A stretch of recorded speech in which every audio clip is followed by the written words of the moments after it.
엔딩에서 드디어 소배압과 강감찬이 내통을 하였네요. 소배압은 철군을 하기 위해서는 명분이 필요하다며 고려의 국왕이 국경을 넘어 거란 땅까지 와서 거란 황제의 발 아래 엎드리겠다는 친조의 서약 정도면 야유룡서를 설득할 수 있다고 했어요. 그러자 강감찬은 친조는 항복보다 더 치욕적이라며 거절하죠. 그렇게 돌아서는 강감찬에게 소배압은 행하고 안 하고는 나중 문제라며 강감찬을 붙잡았는데요. 마블리는 이 장면에서 소배압의 정치력에 소름이 돋았어요. 그러니까 소배압은 거란 황제를 속이더라도 당장 철군을 할 수 있는 명분이 필요하다는 거잖아요. 물론 그게 거란 황제와 거란을 지키는 길이긴 하지만요. 저런 생각을 할 수 있는 장군이 몇이나 있을까 싶네요. 그리고 실제 역사에서도 현종은 소배압이 말한 대로 친조를 요청하고 야유룡서는 고려국왕이 거란에 와서 친조를 할 것을 믿고 실제로 철군을 시작해요.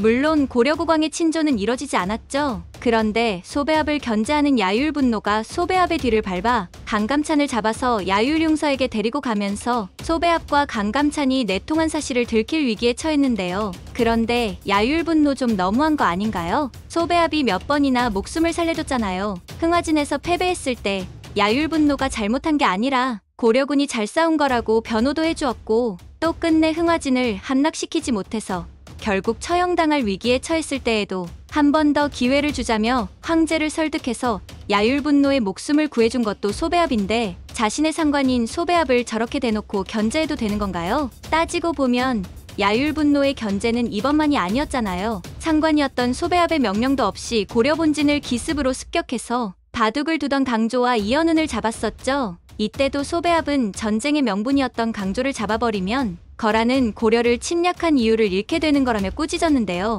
그런데 이후에도 야율분노는 상관을 무시하며 독단적인 행동을 계속하죠. 서경성 때에도 서경성이 함락되기도 전에 개경으로 진격해서 고려왕을 잡아야 한다고 했고 또 철군을 말하는 소배압의 말에 반기를 들며 남하를 외치고 있잖아요. 심지어 자기 상관인 소배압의 뒤를 밟아서 강감찬을 잡아왔네요. 그런데 야유룡서도 참 이상하지 않나요? 총사령관인 소배압의 간언은 매번 무시하고 상관에게 월권을 하며 독단적인 생각을 말하는 야율분노의 의견만 받아들이고 있잖아요. 그런데 정말로 역사에서도 이 둘은 라이벌이었을까요? 야율분노 입장에서 자신의 전공을 인정받고 싶은 건 알겠는데 정말 자기 상관인 소배압의 뒤까지 밟아가며 저렇게 했을까요? 드라마 상에서만 보아도 야율분노는 소배압의 상대가 안 돼 보이거든요. 소배압은 철군을 위해 적국에게 거짓 친조를 부탁할 정도로 정치력이 있는 인물이에요. 전쟁의 맥락도 이해하지 못하고 막무가내로 덤벼드는 야율분노와는 차원이 다르죠? 그렇다면 실제 역사상으로는 어땠을까요? 실제 역사상으로 야율분노는 이번 전쟁 이후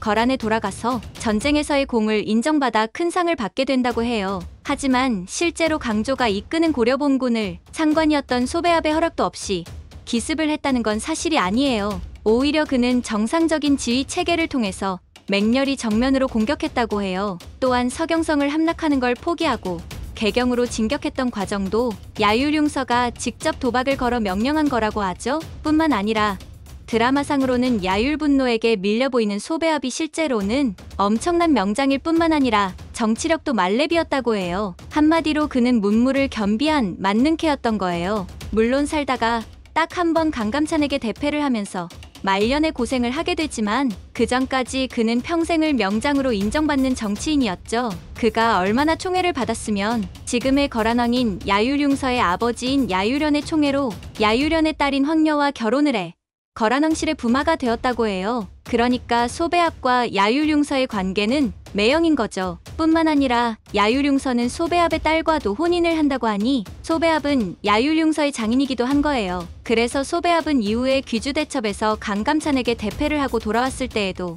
야율용서가 가족이었던 소배압을 죽이지 않았다고 해요. 물론 드라마에서는 긴장감을 위해서 소배압과 야율분노의 라이벌 구도를 그리고는 있지만 실제로 소배압은 야율분노가 상대할 수 있는 그런 인물이 아니었던 것 같아요. 앞으로 드라마에서 소배압의 정치력을 어떻게 그려줄지 기대해보며 저는 곧 다른 인물 탐구 영상으로 찾아올게요. 구독, 좋아요, 알림 설정 부탁드려도 될까요?